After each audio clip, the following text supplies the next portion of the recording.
Hello అండి, welcome back to our channel. ఈరోజు ఈ వీడియోలో ఎగ్ కర్రీ గ్రేవీ కన్సిస్టెన్సీ వచ్చేలాగా చింతపండు వాడకుండా ఎలా చేయాలో చూద్దామా. ముందుగా స్టవ్ మీద ఒక ప్యాన్ పెట్టుకొని 2 టీ స్పూన్స్ ఆయిల్ వేసుకోండి. ఆయిల్ కొంచెం వేడయ్యాక ఉడికించిన కోడిగుడ్లు ఇందులోకి వేసుకోండి. వేసుకునేటప్పుడు ఫ్లేమ్ని లో ఫ్లేమ్లో పెట్టుకోండి. ఎగ్స్ ఇలా వేయించి తీసుకోవడం వల్ల కర్రీ చాలా టేస్టీగా ఉంటుంది. లో ఫ్లేమ్లోనే వేయించుకోండి ఎగ్స్ని. అలాగే 1/2 టీ స్పూన్ ఉప్పు, 1/2 టీ స్పూన్ పసుపు, 1/2 టీ స్పూన్ కారం వేసి వేయించుకోండి. ఒకసారి ఇలా కలుపుకొని 2 నిమిషాల పాటు లో ఫ్లేమ్లో వేయించుకోండి.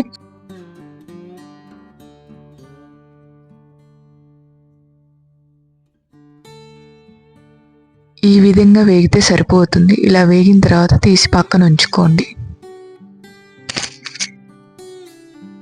అదే ప్యాన్లో 3 టీ స్పూన్స్ ఆయిల్ వేసుకొని 1/2 టీ స్పూన్ మిరియాలు, దాల్చిన చెక్క, లవంగాలు యాడ్ చేసుకోండి. అలాగే 1/2 టీ స్పూన్ జీలకర్ర కూడా యాడ్ చేసుకోండి.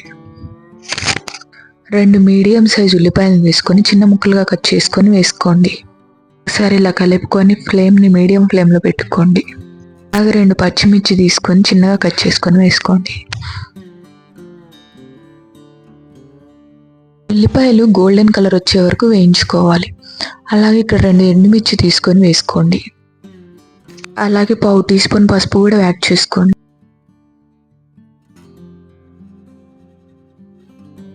చూసారా, ఈ విధంగా ఉల్లిపాయలు గోల్డెన్ కలర్లోకి రావాలి. ఇలా వచ్చిన తర్వాత 1/2 టీ స్పూన్ అల్లం వెల్లుల్లి పేస్ట్ యాడ్ చేసుకోండి. అల్లం వెల్లుల్లి పేస్ట్ పచ్చివాసన అనేది పోయే వరకు వేయించుకోండి 1 నిమిషం పాటు.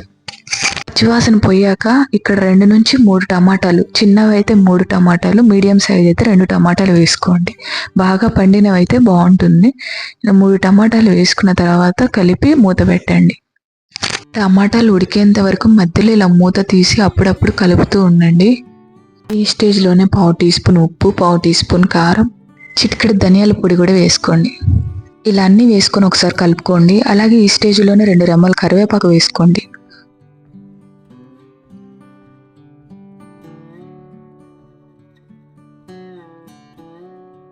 టమాటాలు ఇంకొంచెం ఉడకాలి కాబట్టి ఇలా కలుపుకొని ఒకసారి మూత పెట్టేసేయండి.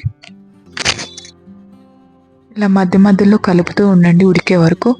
మీకు అంత టైం లేకపోతే టమాటాని ప్యూర్ చేసుకొని కూడా వేసుకోవచ్చు. టమాటాలు ఈ విధంగా ఉడికేసరికి 5 నుంచి 10 నిమిషాలు పడుతుంది. టమాటాలు ఈ విధంగా ఉడికిన తర్వాత 1 గ్లాస్ నీళ్ళు యాడ్ చేసుకోండి. ఎంఎల్లో వచ్చేసి 250 ml ఇది. ఇలా వేసుకున్న తర్వాత ఒకసారి కలుపుకోండి.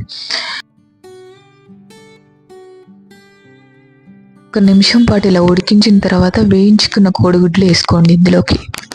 వేసుకున్న తర్వాత 2 నిమిషాల పాటు ఉడికించుకోండి.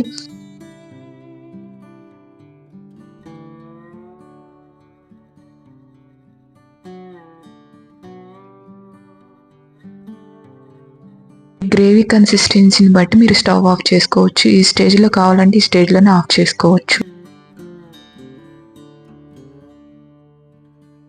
2 నిమిషాల పాటు ఇలా ఉడికిన తర్వాత థిక్ గ్రేవీ కన్సిస్టెన్సీ వస్తుంది. ఈ స్టేజ్ 1 టేబుల్ స్పూన్ కొత్తిమీర యాడ్ చేసుకొని ఒకసారి కలుపుకొని స్టవ్ ఆఫ్ చేసుకోవడమే. సర్వింగ్ బౌల్లోకి సర్వ్ చేసుకోవడమే. చాలా సింపుల్ కదా.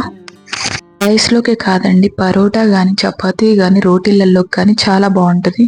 చింతపులుసు ఇష్టపడిన వాళ్ళు ఇలా ట్రై చేసి చూడండి. రెసిపీ ట్రై చేసి చూడండి. మీకు ఎలా వచ్చిందో కామెంట్ చేయండి.